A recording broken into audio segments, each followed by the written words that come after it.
ये कहानी है सच्ची भूतिया घटना पर बनी मूवी की द कंज्यूरिंग।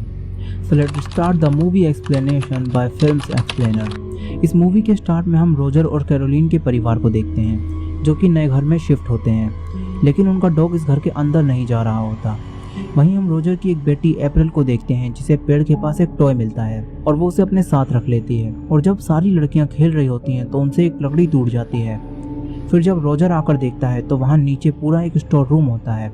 रोजर सबको नीचे जाने से मना कर देता है और सब सोने चले जाते हैं। लेकिन जब रात में रोजर की वाइफ कैरोलिन खिड़की से बाहर देखती है तो उनका डॉग उनकी तरफ देखकर भौंक रहा होता है। और जब कैरोलिन सुबह उठती है तो उसके पैर पर एक निशान भी होता है। कैरोलिन उसे इग्नोर कर देती है, लेकिन जब वो नीचे जाती है तो देखती है कि उसके घर की सारी घड़ियां 3:07 पर रुक गई हैं। वहीं जब अप्रैल बाहर जाती है तो उन्हें पता चलता है कि उनका डॉग भी मर गया है। फिर अगली रात भी घड़ियां 3:07 पर रुक जाती हैं और तभी जिस कमरे में क्रिस्टीन और नैन्सी सो रही होती हैं वहाँ कोई क्रिस्टीन का पैर खींचता है। और वहीं हम रोजर को देखते हैं जो कि अभी भी जग रहा होता है। रोजर को कुछ खटखट की आवाज़ सुनाई देती है। रोजर देखता है कि आवाज़ कहाँ से आ रही है और एंड्रिया उसे बताती है कि ये सिंडी है जो कि नींद में चलकर उसके कमरे में आ गई है और अपने सिर को अलमारी से मार रही है। दरअसल सिंडी को नींद में चलने की बीमारी होती है, लेकिन यहाँ वो अपने सिर को अलमारी से मारती है जो उसने पहले कभी नहीं किया था। रोजर सिंडी को उसके कमरे में सुला देता है। फिर अगली सुबह जब रोजर कैरोलिन को देखता है तो उसकी बॉडी पर एक और वैसा ही निशान आ गया होता है। रोजर उससे कहता है कि तुम्हें ये डॉक्टर को दिखाना चाहिए, लेकिन कैरोलिन उसे इग्नोर कर देती है। और बाद में रोजर अपने काम पर चला जाता है और उसकी चारों बेटियां स्कूल चली जाती हैं और अब अप्रैल और कैरोलिन अकेले घर में बसते हैं। कैरोलिन देखती है कि अप्रैल किसी से बात कर रही है। अप्रैल उसे बताती है कि वो अपने नए दोस्त रोरी से बातें कर रही है जो कि उसे उसी टॉय के मिरर में दिखता है जो उसे पेड़ के पास मिला था। फिर अप्रैल कैरोलिन से अपने साथ खेलने के लिए कहती है और वो दोनों आंखों पर पट्टी बांधकर लुका छुपी खेलने लगते हैं। कैरोलिन अप्रैल को ढूंढते हुए कमरे में चली जाती है और अप्रैल से क्लैप करने के लिए कहती है। और तभी उस कमरे में रखी हुई अलमारी के दरवाजे खुलते हैं और दो हाथ बाहर आते हैं जो क्लैप करते हैं। कैरोलिन उसे उस अलमारी में देखती है, लेकिन उसमें कोई नहीं होता। कैरोलिन घबराकर अपनी पट्टी खोल देती है। तभी बाहर से अप्रैल आ जाती है और वो कैरोलिन से कहती है कि वो दूसरे कमरे में थी। इसके बाद हम रात में फिर से क्रिस्टीन और नैन्सी को देखते हैं जहाँ फिर से कोई क्रिस्टीन का पैर खींचता है। इससे क्रिस्टीन डरकर उठ जाती है और उससे अपने दरवाजे के पीछे कोई खड़ा दिखता है। वो नैन्सी को भी उठा देती है और उससे कहती है देखो वो हमें देख रहा है। नैन्सी दरवाजे के पास जाती है मगर नैन्सी को वहाँ कोई नहीं दिखता। क्रिस्टीन उससे कहती है वो तुम्हारे पीछे ही खड़ा है। और तभी दरवाज़ा बंद हो जाता है और क्रिस्टीन चिल्लाने लगती है। उसकी चीख सुनकर रोजर, कैरोलिन और बाकी सब उसके कमरे में आ जाते हैं। क्रिस्टीन उनसे कहती है कि उसने वहाँ एक छलावा देखा और उसने उससे बात भी की। क्रिस्टीन उन्हें बताती है कि वो छलावा कह रहा था कि वो उसके पूरे परिवार को मार देगा। फिर अगली रात का सीन दिखाया जाता है जहाँ कैरोलिन अपने शरीर पर बने निशानों पर दवाई लगा रही होती है। तभी उसे किसी के क्लैप करने की आवाज़ आती है। कैरोलिन को लगता है कि उसकी बेटियां अब भी खेल रही हैं, इसलिए वो जाकर अपनी सारी बेटियों के रूम को चेक करती है, लेकिन वो सब सो रही होती हैं। और तभी सीढ़ियों के पास लगी सारी फोटो अचानक नीचे गिरकर टूट जाती हैं। फिर कैरोलिन को किसी के हंसने की आवाज़ आती है। कैरोलिन देखने जाती है कि नीचे कौन है और वहाँ उसी स्टोर रूम का दरवाज़ा खुलता है और नीचे से किसी के पियानो बजाने की आवाज़ आती है। कैरोलिन डरते हुए वहाँ जाती है और कहती है कि जो कोई भी नीचे है मैं उसे लॉक कर रही हूँ, मगर तभी उसका दरवाज़ा खुद ही बंद हो जाता है जिससे कैरोलिन अब उसी रूम में गिर जाती है। कैरोलिन देखती है कि वहाँ कोई नहीं है, लेकिन तभी उसकी तरफ एक बॉल आती है। कैरोलिन डरकर वहाँ से ऊपर की तरफ भागने लगती है और तभी वहाँ जो बल्ब जल रहा होता है वो भी टूट जाता है। कैरोलिन माचिस की तीली जलाती है और देखती है कि कौन है जो ये सब कुछ कर रहा है। तभी एक आवाज़ आती है जो उससे कहती है क्या तुम मेरे साथ खेलोगी, और उसके पीछे से दो हाथ आते हैं जो क्लैप करते हैं। कैरोलिन अब बहुत डर जाती है और दरवाजे को जोर जोर से पीटने लगती है, लेकिन वो बाहर से लॉक होता है। फिर हम एंड्रिया को देखते हैं जिसके कमरे में सिंडी नींद में आ जाती है और अपना सिर अलमारी से मार रही होती है। एंड्रिया उसे रोककर उसे बेड पर सुला देती है, लेकिन तभी उस अलमारी के दरवाजे खुलते हैं। एंड्रिया उन दरवाज़ों को बंद करने जाती है, तभी उसे अलमारी के ऊपर एक छलावा दिखता है जो कि उसके ऊपर कूद जाता है और वो दोनों डरकर चीखने लगती हैं। और तभी रोजर भी अपने काम पर से आ जाता है। वो चीखें सुनकर अंदर जाता है और कैरोलिन को बाहर निकालता है और सब एंड्रिया के कमरे में पहुंच जाते हैं जहाँ कैरोलिन और उसकी सारी बेटियां बहुत डरे हुए होते हैं। उन्हें पता चल चुका होता है कि उनके अलावा भी यहाँ पर कोई और है, लेकिन रोजर अभी भी कुछ नहीं समझ पा रहा होता है। और अब इस कहानी में एंट्री होती है एड और लॉरेन वॉरेन की, जो कि पैरानॉर्मल इन्वेस्टिगेटर होते हैं और उनके घर में बहुत सी ऐसी चीज़ें होती हैं जिन पर कुछ काला साया होता है या तो वो श्रापित होती हैं। एड और लॉरेन केस की छानबीन करते हैं और वो उस चीज को जो शापित होती है अपने घर ले आते हैं, जहाँ वो सारी चीजें कमरे में कैद होती हैं। फिर एक दिन कैरोलिन उनके पास आती है और उनसे कहती है कि उसके घर में बहुत अजीब चीजें हो रही हैं, क्या वो उसके घर को आकर देख सकते हैं। फिर अगले दिन एड और लॉरेन रोजर के घर आते हैं। कैरोलिन और रोजर उन्हें बताते हैं कि जब से वो इस घर में आए हैं तब से इस घर में कुछ न कुछ अजीब चीजें हो रही हैं। सुबह जो भी पक्षी उनके घर के ऊपर से गुजरता है वो मरकर उनके गार्डन में गिर जाता है। रोज रात में घड़ियां 3:07 पर रुक जाती हैं और दरवाजे रात भर बजते रहते हैं। रोजर और कैरोलिन उन्हें स्टोर रूम दिखाते हैं, जहाँ लॉरेन देखते ही समझ जाती है कि यहाँ बहुत कुछ बुरा हुआ है। लॉरेन को वहाँ कई आवाजें भी सुनाई देती हैं। एड रोजर और कैरोलिन से बात करता है और उनकी सारी बातों को रिकॉर्ड भी कर रहा होता है। वहीं लॉरेन अप्रैल से बात करती है और कहती है कि तुम्हारे मॉम डैड ने बताया तुम्हारा एक दोस्त भी है। अप्रैल उससे कहती है कि उसका नाम रोरी है और वो हमेशा दुखी रहता है।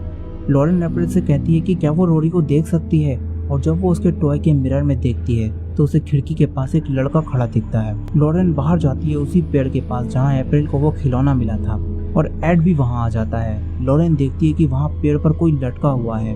वो दोनों रोजर और कैरोलिन से पूछते हैं कि यहाँ पहले कौन रहता था। रोजर उन्हें बताता है कि उन्होंने ये घर नीलामी में खरीदा था, इसलिए उन्हें नहीं पता कि यहाँ कौन रहता था। फिर लॉरेन उन्हें बताती है कि उसने यहाँ एक काली परछाई को देखा है। जब वो लोग घर में घुसे थे तो वो रोजर और कैरोलिन के पीछे खड़ी थी। दूसरी बार उन्होंने उसे लड़कियों के पीछे खड़ा देखा और इस काली परछाई में काफी नफरत भरी है। फिर एड और लॉरेन वहां से चले जाते हैं और वो कहते हैं कि वो किसी को इस प्रॉपर्टी की छानबीन करने के लिए कहेंगे। इसके बाद एड और लॉरेन को उनके घर पर दिखाया जाता है, जहां एड उसी बातचीत को सुन रहा था जिसे उसने रिकॉर्ड किया था, लेकिन वो देखता है कि उसमें कैरोलिन और रोजर की आवाज रिकॉर्ड ही नहीं हुई थी। वो ये चीज लॉरेन को दिखाता है और उसमें सिर्फ एड की ही आवाज होती है। फिर लॉरेन एड से कहती है कि यहाँ पहले भी बहुत सारे लोग मारे जा चुके हैं। एक औरत ने शैतान को अपनी सोल दी और जमीन पर कब्जा करने वालों को शाप दे दिया और खुद उस पेड़ से लटक कर मर गई, और उसकी मौत का समय था 3:07। वहीं एक और परिवार वॉकर, जिनका एक बेटा रोरी था, जो कि अचानक एक दिन जंगलों में गायब हो गया और कहीं नहीं मिला, और फिर उस औरत ने भी खुद को उस स्टोर रूम में मार दिया। लॉरेन एड को ये सब कुछ बता ही रही थी कि तभी वहां रखा टैप रिकॉर्डर स्टार्ट हो जाता है, जिसमें एड की आवाज़ थी और उसके घर से काफ़ी चीखों की आवाज़ आ रही थी। फिर हमें घड़ी को दिखाया जाता है जिसमें टाइम हो रहा होता है 3:07। फिर अगले दिन एड और लॉरेन दोबारा कैरोलिन के घर आते हैं और उनके साथ आज ड्रू और एक पुलिस ऑफिसर ब्रैड भी होता है। वो सब मिलकर घर के हर कमरे में एक कैमरा और एक साउंड रिकॉर्डर लगा देते हैं और उस पेड़ के पास भी वो कैमरा लगाते हैं ताकि वो कुछ सबूत इकट्ठा कर सकें। इसके बाद ही चर्च से वो परमिशन ले सकते थे इस घर पर कुछ करने की। एड और लॉरेन रोजर और कैरोलिन को इस घर में हुई सारी घटनाओं के बारे में बताते हैं और क्रॉस को घर में हर जगह लगा देते हैं, जिससे वो शैतान कोई प्रतिक्रिया दे जिसे वो सबूत की तरह इस्तेमाल कर सकें। और तभी इस स्टोर रूम का दरवाज़ा अपने आप ही खुलता है और एड और लॉरेन स्टोर रूम में जाते हैं और कहते हैं कि हम तुमसे बात करना चाहते हैं, हमें बताओ क्या हुआ था। लेकिन उन्हें वहाँ कोई नहीं मिलता और वो ऊपर आ जाते हैं और तभी दरवाज़ा खुद ही बंद हो जाता है और अब सबूत ढूंढने के लिए वो चारों कैरोलिन के घर रुक जाते हैं। कैरोलिन बहुत थक गई होती है, इसलिए एड उससे कहता है कि तुम आराम कर लो, यहाँ मैं और लॉरेन सब संभाल लेंगे। जिसके बाद कैरोलिन अपने कमरे में आराम करने चली जाती है और रोजर सारी लड़कियों के साथ बाहर घूमने चला जाता है। तभी लॉरेन बाहर कपड़े फैला रही होती है और काले बादल आ जाते हैं और तेज हवाएं चलने लगती हैं और एक कपड़ा उड़कर कैरोलिन के कमरे की खिड़की की तरफ चला जाता है। लॉरेन देखती है कि कैरोलिन के कमरे में कोई और भी है। वो तुरंत ही उसके कमरे की तरफ जाती है। फिर हम कैरोलिन को देखते हैं जिसके शरीर पर और भी ज्यादा निशान बनने लगते हैं और कैरोलिन के सामने एक आत्मा आती है। कैरोलिन चीखने लगती है, तभी वहाँ लॉरेन पहुँच जाती है जिसे कैरोलिन की आवाज़ अब भी आ रही होती है। लेकिन कैरोलिन जब दरवाज़ा खोलती है तो वो उससे कहती है कि कुछ नहीं हुआ। फिर यहाँ रोजर और बाकी सब वापस आ जाते हैं और हम रात के सीन को देखते हैं, जहाँ वही पुलिस ऑफिसर ब्रैड को एक नौकरानी दिखती है जो उससे कहती है कि देखो तुमने मुझसे क्या करवा दिया। ब्रैड उसके पीछे जाता है, तभी वो नौकरानी आकर उस पर हमला कर देती है। बाकी सब भी उसके पास आ जाते हैं और तभी सिंडी भी नींद में चढ़कर उसी अलमारी वाले कमरे में जाने लगती है। रोजर उसे रोकने जाता है लेकिन एड उसे मना कर देता है और कहता है कि कोई और उसके साथ है जो उससे ये करवा रहा है। सिंडी अपने आप को कमरे में बंद कर लेती है। लॉरेन उस कमरे में लगी साउंड रिकॉर्डर को सुनती है। कोई सिंडी से कह रहा होता है कि मेरे पीछे आओ, मैं यहीं छुपता हूँ। और जब वो दरवाज़ा खोलते हैं तो सिंडी वहाँ नहीं होती। वो सिंडी के पैरों के निशानों का पीछा करते हैं और उन्हें अलमारी के अंदर एक दरवाज़ा मिलता है और सिंडी वहीं होती है। फिर अप्रैल लॉरेन को बताती है कि जब भी रोरी डरा हुआ होता है तो वो वहीं छुपता है। जिसके बाद लॉरेन उसके अंदर जाती है और देखती है कि अप्रैल के पास जो टॉय है वो उसी जगह से निकाला गया है। तभी नीचे की लकड़ी टूट जाती है और लॉरेन नीचे गिर जाती है। उसके पास अप्रैल का टॉय अब भी होता है। वो उस टॉय में देखती है और उसे उसके पीछे एक औरत दिखती है जो उससे कहती है कि उसने मुझसे ये सब कुछ करवाया है। फिर लॉरेन को हवा में एक आत्मा दिखती है। लॉरेन उससे बचकर भागती है लेकिन वो उसका पेंडेंट ले लेती है। एड स्टोर रूम का दरवाजा खोलता है और लॉरेन बाहर आ जाती है। लॉरेन सबको बताती है कि उसे पता चल चुका है कि क्या हुआ था। उस आत्मा ने ही पहले एक परिवार में माँ पर काबू करके बच्चे को मरवा दिया था और अब वो कैरोलिन पर काबू करना चाहती है। कैरोलिन के शरीर पर बने निशान इसी वजह से हैं। वो कैरोलिन पर हावी होना चाहती है। फिर यहाँ रखे सारे क्रॉस नीचे गिरने लगते हैं और कोई नैन्सी के बाल पकड़कर खींचने लगता है। वो सब नैन्सी को बचाते हैं और इस चीज़ को वो रिकॉर्ड भी कर लेते हैं जिससे उन्हें सबूत मिल जाता है और सब यहाँ से जाने लगते हैं। तभी लॉरेन को अपनी बेटी जूडी की आवाज़ सुनाई देती है। वो आवाज़ का पीछा करते हुए उसी तालाब के पास पहुँचती है जहाँ वो देखती है कि उसकी बेटी जूडी पानी के अंदर तैर रही है। वो तुरंत ही उसे उठाने की कोशिश करती है लेकिन वो एक छलावा होता है। मगर वो घबरा जाती है और अपने घर फ़ोन करके जूडी के बारे में पता करती है और जूडी बिल्कुल ठीक होती है। फिर सब यहाँ से चले जाते हैं। कैरोलिन और रोजर अपने परिवार के साथ दूसरे घर में रहने चले जाते हैं। एड और लॉरेन सारे फोटो और वीडियो चर्च के फादर को दिखाते हैं, जिसको देखने के बाद फादर उनसे कहते हैं कि उन्होंने ऐसी चीज़ पहले कभी नहीं देखी। वो कैरोलिन के परिवार से खुद बात करेंगे।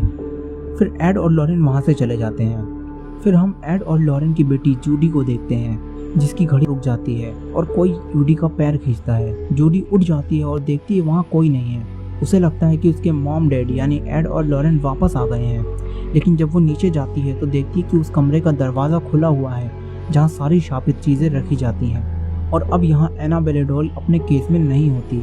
जूडी डर जाती है और अपने आप को एक कमरे में बंद कर लेती है। लेकिन जब वो पीछे मुड़कर देखती है तो यहाँ एनाबेले डॉल होती है।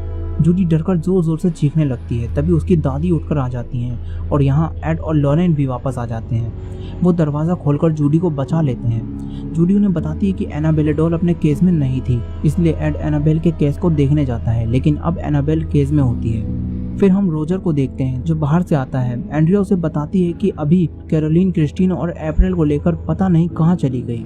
रोजर एड और लॉरेन को फोन करता है। लॉरेन उसे बताती है कि वो आत्मा माँ पर हावी होकर बच्चों को मरवाती है। एड रोजर से कहता है कि तुम वापस घर जाओ, हम तुम्हें वहीं मिलेंगे। जिसके बाद सब वापस उसी घर में पहुंच जाते हैं। कैरोलिन वहाँ क्रिस्टीन को मारने की कोशिश कर रही होती है और सब उसे बचा लेते हैं। लेकिन वहाँ अप्रैल नहीं होती, इसलिए ड्रू अप्रैल को ढूंढने जाता है। वो आत्मा कैरोलिन को घर से बाहर नहीं ले जाने देती और वापस स्टोर रूम में खींच लेती है। और अब कैरोलिन को बचाने के लिए वो उसे कुर्सी से बांध देते हैं और एड अब पवित्र मंत्र पढ़ने लगता है।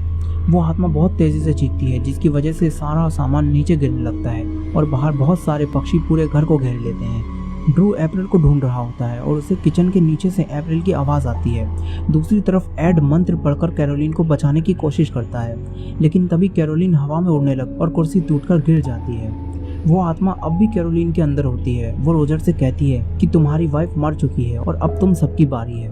तभी ड्रू आवाज लगाता है कि उसे अप्रैल मिल गई है। वो किचन के नीचे है। कैरोलिन अप्रैल को मारने के लिए उसके पास जाती है। लॉरेन और बाकी सब उसके पीछे जाते हैं। तभी लॉरेन कैरोलिन को उसके परिवार के साथ बिताई अच्छी यादों को याद दिलाती है और सब कैरोलिन को उस आत्मा से लड़ने के लिए हिम्मत देने लगते हैं। तभी वो आत्मा बाहर आती है। एड उसे पवित्र मंत्र पढ़ते हुए नर्क में जाने का आदेश देता है, जिसके बाद कैरोलिन होश में आ जाती है और अब कैरोलिन घर से बाहर भी जा पाती है और उसके शरीर पर बने सारे निशान खत्म हो जाते हैं। वो सब बहुत खुश होते हैं। अप्रैल लॉरेन को उसका पेंडेंट वापस देती है जो स्टोर रूम में छूट गया था। मूवी के आखिर में दिखाया जाता है कि एड और वॉरेन उस टॉय को अपने साथ ले आते हैं और उसी कमरे में रख देते हैं जहाँ सारी शापित चीजें रखी होती हैं और ये मूवी यहीं खत्म हो जाती है।